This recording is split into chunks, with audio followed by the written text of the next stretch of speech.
What's up guys, welcome back to NBA Insider. Before I begin, I would like to give a huge shout out to Hardwood Amino for sponsoring this video. Hardwood Amino is an app literally dedicated for NBA fans and NBA fans only. The app itself is essentially dedicated specifically towards the NBA. The front page is similar to a Facebook feed, but instead it provides things such as top NBA highlights, stories, trade rumors, and much more. Other aspects of the app include the following tab, where you are able to follow one another and travel over to the public chats. The public chats is where you guys can actually join conversations such as this conversation that I joined. In this chat, me and a group of NBA fans talked about whether or not the Clippers were a cursed team, and it was extremely fun. I actually had a good time discussing these topics with fellow NBA fans, and I actually learned a lot about my favorite sport. You can even join the live game chat rooms to talk with a group of dedicated fans who are also watching the same game, which is awesome. Furthermore, if you want to enjoy the app even more, you can click the latest tab icon, where you will receive a full selection of latest news and posts provided by NBA fans just like you. However, my favorite aspect of the app is the player's catalog. These catalogs provide a unique and in-depth player profile for every single NBA player, from Damian Lillard and James Harden to Andrew Wiggins and Randy Foye. It also includes breathtaking highlights of the league's most exciting players. Finally, I just want to emphasize that this app is for you guys, the NBA community. As an added bonus, if you write a good post or a link to a good article, you will have the opportunity to have your post featured on the front page. So if you are a fan of the NBA and enjoy my content, I strongly advise you guys to download Hardwood Amino. I've had a great time using the app, and I know you guys will love it. I will leave a link in the app for both Android and Apple users in the description down below, and I hope you guys really enjoy it. Without further ado, let's begin.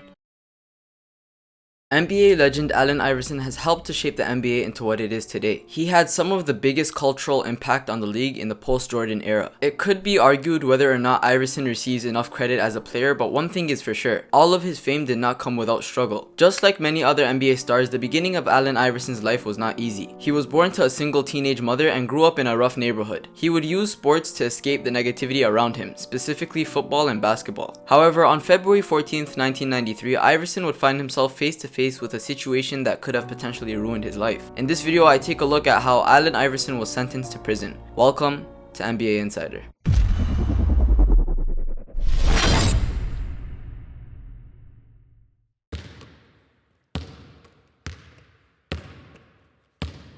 Racism is something that unfortunately still happens to this day, and in 1993 it was still a common practice. Growing up in Hampton, Virginia, Allen Iverson would have to deal with it on a frequent basis. He was especially used to people referring to him as the N-word. Iverson also had people who hated him for being a top high school basketball star. He was named the AP High School Player of the Year in both football and basketball, top high school basketball player in the country, and one of the top 10 football players. He was so good that right after leading his football team to the Virginia State title as a junior quarterback, he promised to do the same in basketball. And he did. He was also the Virginia Player of the Year in both sports. He averaged 31.6 points per game in basketball and scored 21 touchdowns in football. So the talent was clear, but so was the hate. Suddenly on February 14th, 1993, everything changed. On this day, 17-year-old Allen Iverson, along with a group of friends, all black students, decide to head to a bowling alley called Circle Lanes. There they plan to bowl, eat food, and have a good time overall. When they arrived, a woman at the counter sent them to the end of the alley to a small lane that was pretty uncomfortable since it was really close to the wall. Michael Simmons, Allen Iverson's friend since middle school, always seemed to be sent to the same lane each time he came to the establishment, as if she would give him the bad lane on purpose. By the time they got their shoes and balls, it was 10:30. The bowling alley was fairly busy. Anyhow, the kids started having a good time as they would bowl, stand on chairs, and curse loudly. Normal things any regular teenager would do. Somebody from the alley told them to keep it down not once, but twice. But having as much fun as they were, they continued to play. Allen and a couple of his friends decided to go to the snack bar on the other side of the alley, over by a group of Caucasian males. As Iverson approached, the guys were finishing their last bowling game. A man by the name of Steve Forrest, who was 22 years old at the time, grilled Iverson. The way Allen Iverson tells it, one of Steve's friends called him the N-word and a little boy. That's when Iverson lost it. Now, Steve Forrest was fairly big at 6'2" and weighing 200 pounds. On top of that, he had a few felony convictions, one of which included cocaine possession. But Iverson at 6'1" and 175 pounds was way smaller. "You ain't gonna do nothing to me," Iverson responded. Then, according to Iverson and his friends, Forrest swung a chair at him and started the fight. Both chairs and fists went flying. The remainder of Iverson's friends heard the dispute happening and jumped in to help. In the end, two people were knocked unconscious. One of them, a 23-year-old college student named Barbara Steele, was struck by a chair and would receive 6 stitches near her left eye. Police immediately made an appearance and eventually made 4 arrests. The crazy part about it, all 4 suspects, Iverson, Simmons, Melvin Stevens Jr., and Samuel Wynn,